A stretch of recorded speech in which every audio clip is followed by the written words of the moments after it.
Susno Juaji bongkar rahasia Teddy Minahasa dalam kasus jual beli narkoba. Berarti narkoba ini sangat menggiurkan untuk diperdagangkan dan untuk meracuni anggota Polri. Dan bayangkan, Kapolda itu adalah pimpinan tertinggi di suatu wilayah provinsi. Dialah yang harus memberantas narkoba, tapi di sini malah dia yang menjadi otaknya, mendagangkannya. Dan anehnya, saat di persidangan dia buang badan. Loh, Kapolda Jenderal kok tidak menunjukkan sikap bertanggung jawab? Buang badan dengan berbohong, dengan ngarang cerita.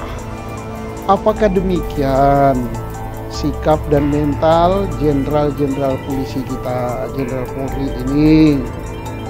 Buang badan, menyalahkan anak buah. Nah, ini sungguh tidak wajar. Ini seorang Kapolda, seorang jenderal, sikapnya begini sangat-sangat memalukan, sangat merusak citra aparat kepolisian negara Republik Indonesia yang kita banggakan, yang saat ini Kapolri sedang giat-giatnya untuk memperbaiki reputasi. Jadi perintahnya itu sangat jelas dan tidak ambigu. Ambigu itu kan berarti tidak bermakna dua, tidak ada makna lain, tidak diragukan bahwa itu adalah perintah. Jadi bisa kita simpulkan bahwa Pak Dodi menjalankan perintah dari seorang Kapoldanya, yaitu dengan mengisikan BB dengan tawas. Gitu. Dan apakah tadi saya tanyakan apakah siap tidak berani jenderal ada wujud penolakan? Betul, itu ada penolakan. Tak ada barang bukti di tangan dia. Ya tak ada barang bukti, tapi otaknya yang nyuruhkan dia. Tapi kan duit yang berapa ratus juta itu udah diterima oleh dia. Barang bukti yang tak bisa terbantahkan ada berupa pesan-pesan elektronik, berupa WA kepada si A, WA kepada Dodi, WA kepada ini. Itu barang bukti yang A1 yang sulit membantahnya. Kok masih tegak-tegaknya melimparkan kesalahan pada orang lain?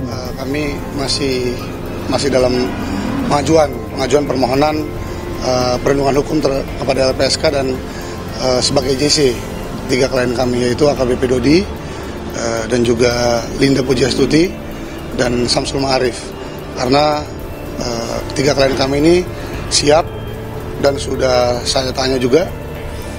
Sudah saya konfirmasi ketiganya siap untuk menjadi JC, untuk membongkar semua keterlibatan TM dalam semua rentetan peristiwa ini.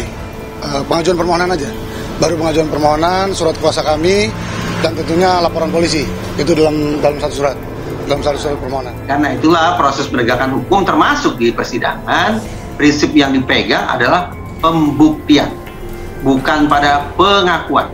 Siapapun boleh mengaku, boleh juga tidak mengaku. Siapapun boleh bungkam, siapapun boleh ingkar. Tetapi kalau kemudian pembuktiannya sudah mengarah ke satu titik, maka apa boleh dibuat? Seorang terdakwa akan bisa divonis berdasarkan pembuktian tersebut. Mantan Kabareskrim Polri Susno Juaji sangat menyayangkan sikap seorang Jenderal Bintang 2 Teddy Minahasa yang memperdagangkan barang haram seperti narkoba ini dinilai hampir sama dengan kasus Sambo yang mengorbankan anak buahnya. Ini kasus yang menarik dan fantastis. Kenapa kasus ini sama seperti kasus Sambo, di mana pelakunya ini adalah jenderal aktif yang sedang memegang posisi yang sangat baik, kata Susno. Kemudian ia mengatakan bahwa perdagangan narkoba ini sangat menggiurkan bagi anggota Polri, sebab masih banyak anggota polisi yang tertangkap karena barang haram tersebut seperti orang yang berpangkat kombes. Namun pada kasus Teddy Minahasa ini sangat terlihat aneh ketika seorang pimpinan harus bertanggung jawab pada anak buahnya, tetapi malahan ia sendiri yang memutarbalikkan fakta. Kapolda merupakan pimpinan tertinggi di suatu wilayah provinsi yang mana dialah orang yang seharusnya memberantas narkoba, tetapi di sini dialah yang menjadi otaknya, mendagangkan, dan anehnya di persidangan dialah orang yang membuang badan. Lalu Kapolda Jenderal kok tidak menunjukkan sikap tanggung jawab, buang badan dan berbohong serta ngarang cerita, kata Susno yang dikutip ayojakarta.com pada tayangan YouTube Susno Juaji Rabu 8 Maret.